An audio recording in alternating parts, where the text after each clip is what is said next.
So, okay guys. Simula naman tayo. So, flexing only this one for calligraphy. Yan. Kasi nung high school ako, mahilig talaga ako mag-arts. Pero, syempre, mahirap ang buhay natin nun. So, sinabi ko kay Mr. Since nakita ni Mr. yung mga hobby ko.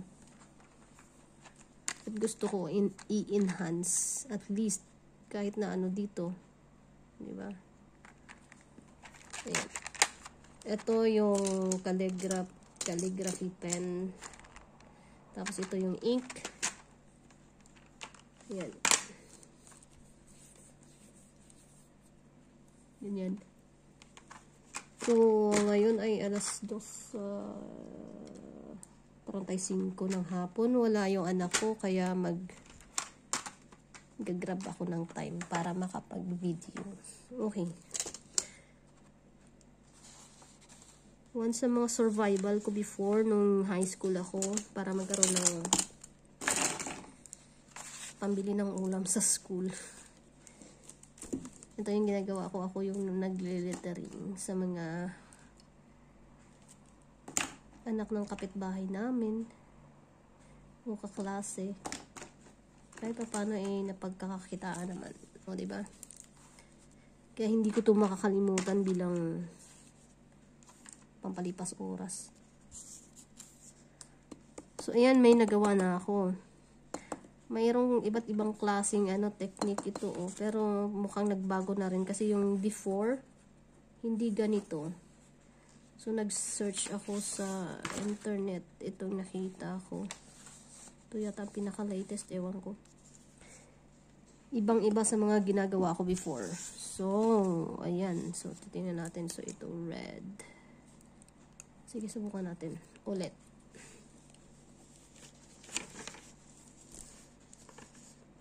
So, si A.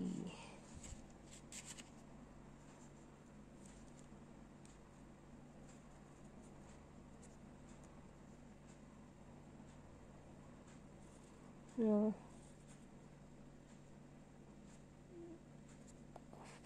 Sanay. Okay. Tapos, ayan. Mag-connect yan. Tapos, ang hirap naman yan. Okay. Tapos, meron siyang ganyan. Dapat thin lang siya. The B.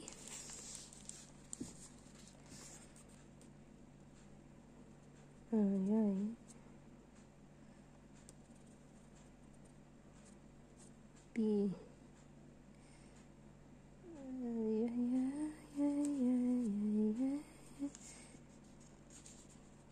So,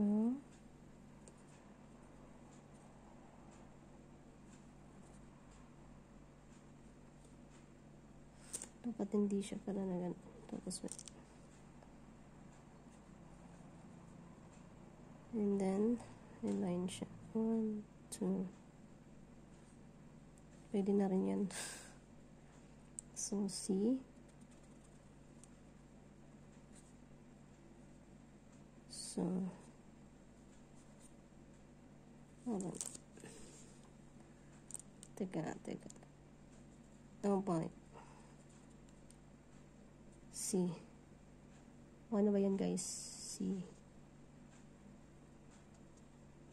Okay. That's D. So, isa lang. Tapos, meron siyang tapos parang ganyan. 1, 2. So, and then 2, and then 1, 2. So, naka 4 minutes na ako. Okay. D. Tingnan natin ng E.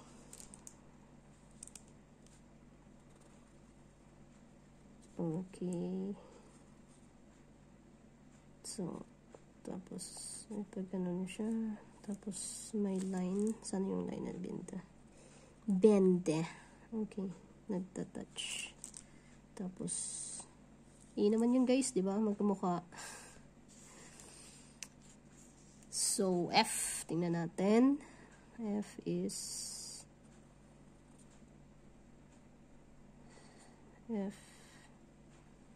So, parang nagkadikit siya dito. Tapos, parang medyo ano siya.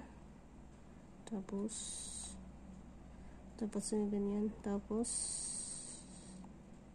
okay. F. And then G.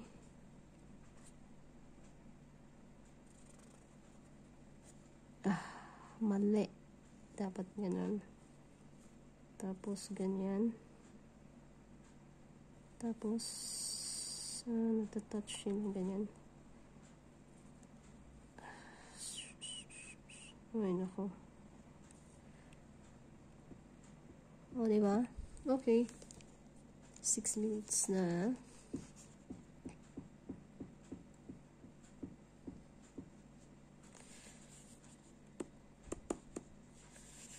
Some numbers. Nice. Right.